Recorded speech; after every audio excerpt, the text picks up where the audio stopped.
a locker that shouldn't exist. It always started with the rain. There was something about the sound that turned every corner of my mind inside out. I used to think it made the world softer, gentler. But the older I got, the more the rain began to feel like static, like a broken connection trying to come through. That night, I lay in bed, one arm behind my head, the other draped lazily across my chest, listening to the wind shove water against the glass. Everything felt still and yet not, like the pause before something cracked. The glow of my phone lit up the room. Layla, she always called at night. She claimed it helped her sleep, that hearing my voice made the silence less loud. I answered without hesitation. "Still awake?" she asked. "When am I not?"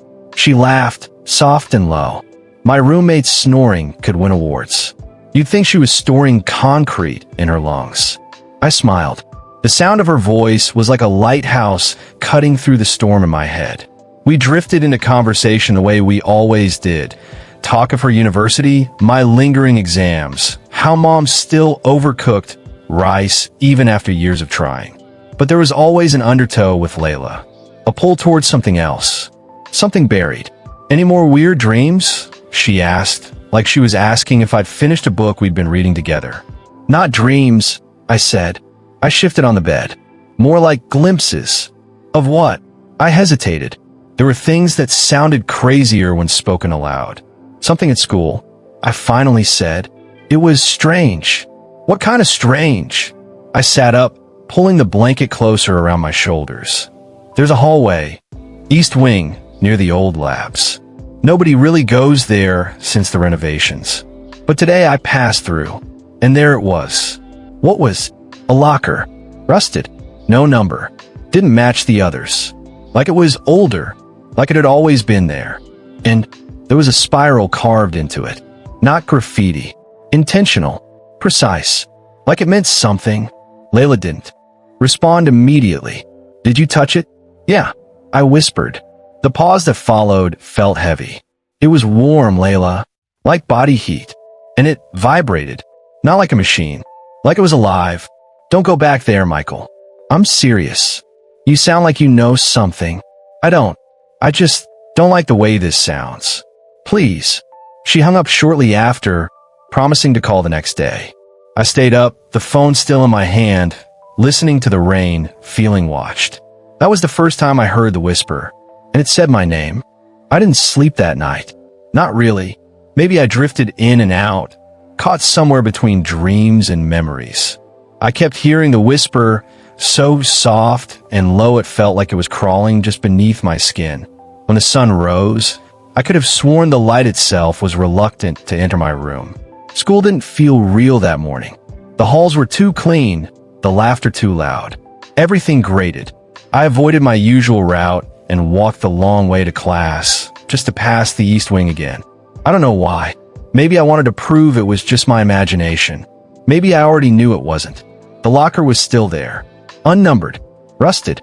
The spiral glared at me, even though it was only carved metal. I stood in front of it like it might suddenly explain itself. "Dude," Elias' voice broke the tension like a hammer on glass.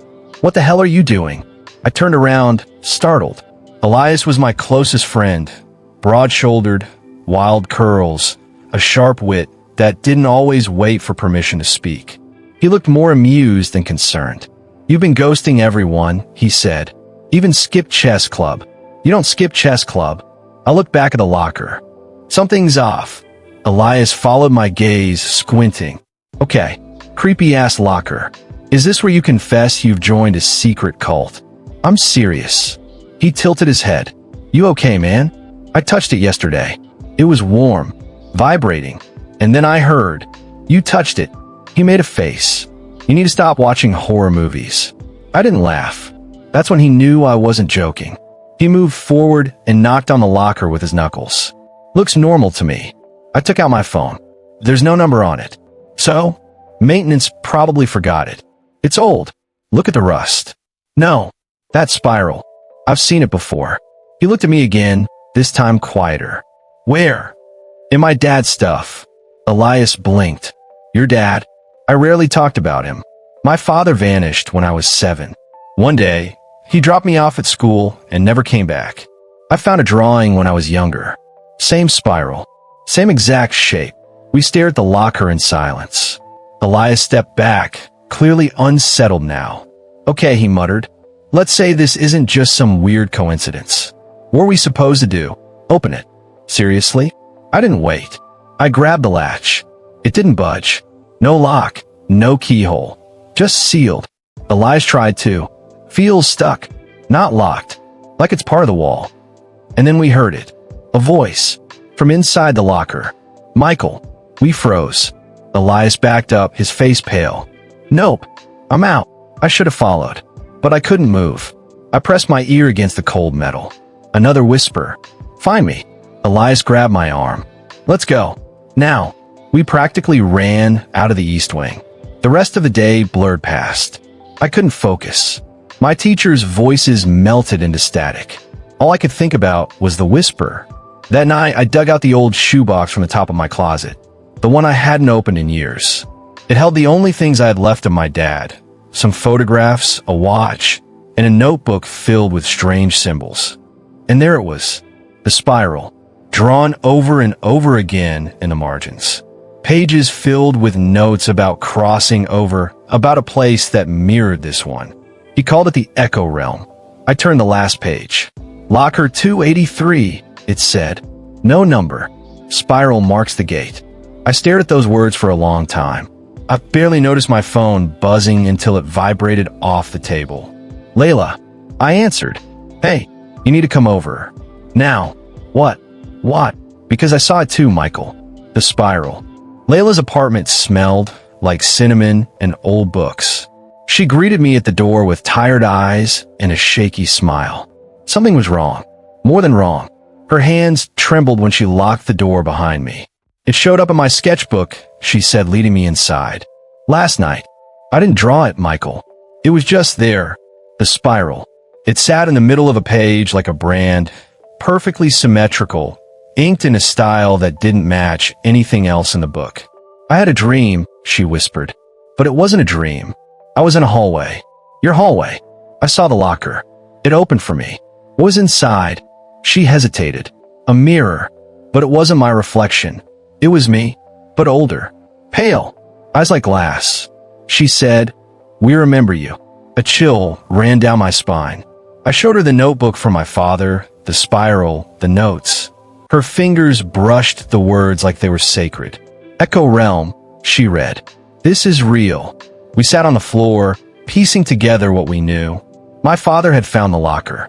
He'd entered whatever realm it connected to. Layla was connected too, somehow. What if her dad never left, she said. What if he crossed over? A sudden knock made us jump. But when I opened the door, no one was there. Only a slip of paper. You're getting too close. Stop. We weren't imagining things. Someone, or something, was watching us. That night, I dreamed of the spiral. It spun and spun until the world fell away. I stood in the hallway. The locker was open. My father stood inside, eyes hollow. Michael, he said, the gate is weakening. They're coming. I woke up screaming. We returned to the locker the next day. Elias joined us reluctantly, gripping a baseball bat like it might help. I'm not okay with this, he muttered. Neither was I, but I had to know. We brought bolt cutters, flashlights, and the notebook. Layla stood watch as Elias, and I tried to pry the locker open. It gave way with a sound like a dying breath. Inside, only darkness. Not empty. Endless. The spiral shimmered on the back wall, like a portal. One step and I was pulled in. The world twisted. My breath vanished. Then, silence. I stood in a mirror version of our school, but warped. Walls bled shadow. The sky was colorless. I turned to find Layla beside me. You followed, I breathed. I had to. Elias was gone. Not pulled in. We moved through the realm, following whispers that echoed our names. Shapes darted in the periphery, ghostly reflections of people we knew. Then we found it, a corridor of mirrors. In each, versions of ourselves. Broken, dying, lost. And at the end, my father. He didn't look older.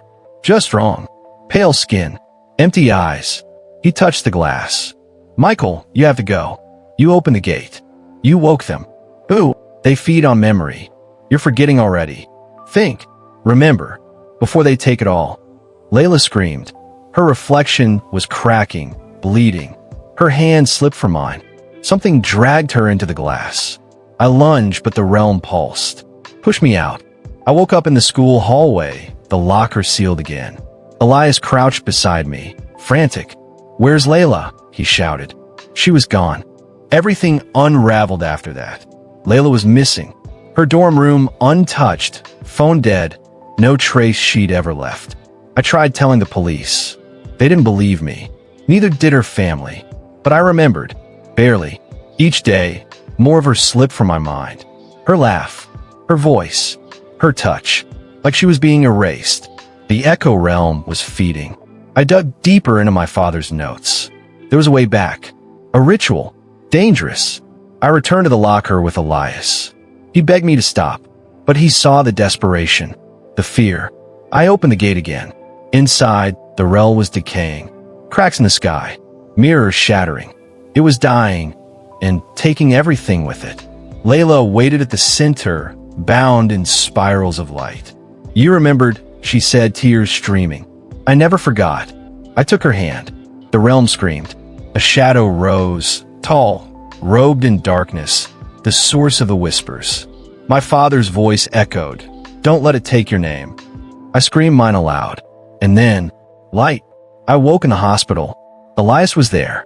So was Layla. We remembered. But the locker was gone. No spiral. No echo. Just silence. And sometimes in the rain, I still hear the whisper. My name.